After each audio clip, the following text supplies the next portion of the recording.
Hi, Val here, and I would just like to tell you how some myths about rich people were dispelled when I was in my very early 20s.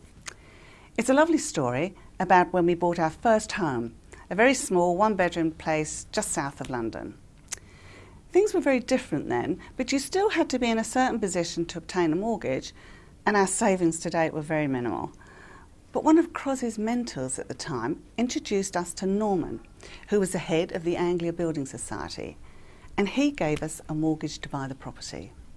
It was a wonderful feeling, and we were very grateful to him, to this man who seemed to have the power to authorise anything regards the lending of money.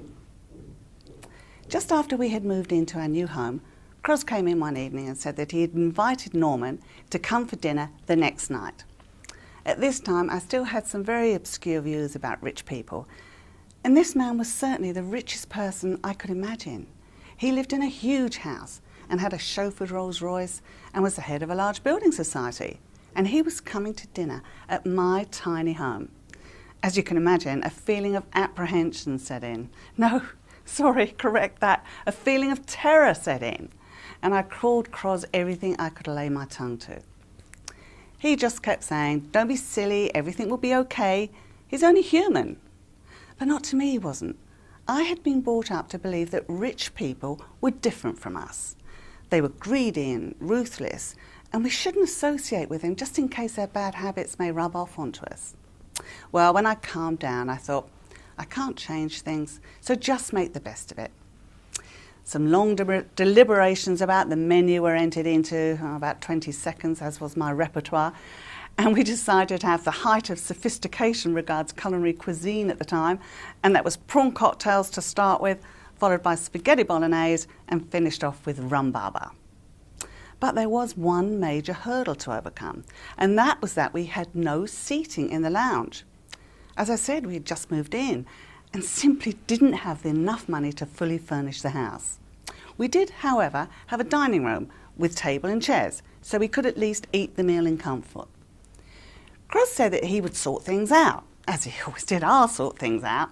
And a few hours later, he returned with 2 pieces of inflatable furniture. That is basically a lounge suite made of plastic that you blow up.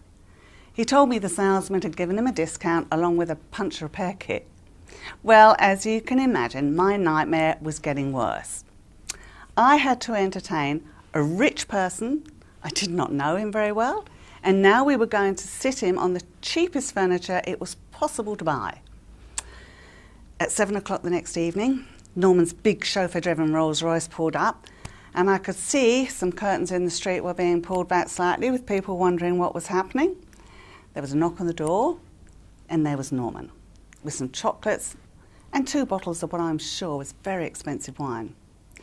Well, we had a lovely dinner, and during that meal I had a real awakening about all my preconceived ideas about the very wealthy. Norman was so relaxed, and he told us all about his father, who was a coalman, and how he didn't actually go to school very much because he needed to help his dad deliver the coal. He told us how he had to teach himself to read and write later in life. And most profound of all was that even now, when he was financially at the pinnacle of his life, he was very unhappy.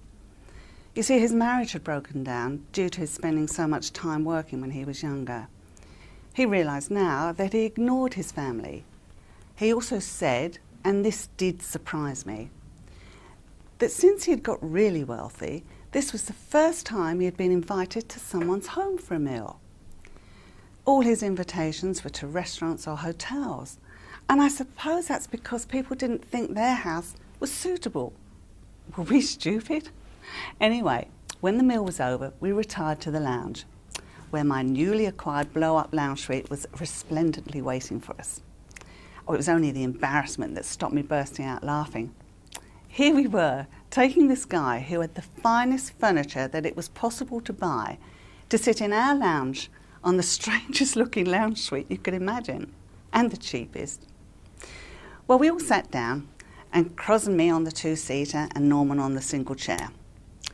The evening went extremely well, and I really took on the fact that money does not change you if you don't allow it to. And it seemed that, if anything, having lots of money in some way created a barrier between you and everyone else. What Norman did say that also made sense was that all that his money did for him was to give him choices, and it allowed him to experience different things. But if he had his time again, he would never put obtaining money in front of creating memories with the family. I know that sounds like we're getting very deep into some of the vagaries of having lots of money, but something happened then that you could not have made up. You see, Norman's chair was slowly deflating, and he was sinking nearer and nearer the floor. He actually ended up sitting flat on the floor in the middle of a pile of plastic. Well, I have never seen anyone laugh so much before or since. Norman was lying on our lounge floor, flat on his back, laughing so loudly it must have been audible at the other end of the street. And the reason why Croz had been offered a big discount suddenly flashed through my mind.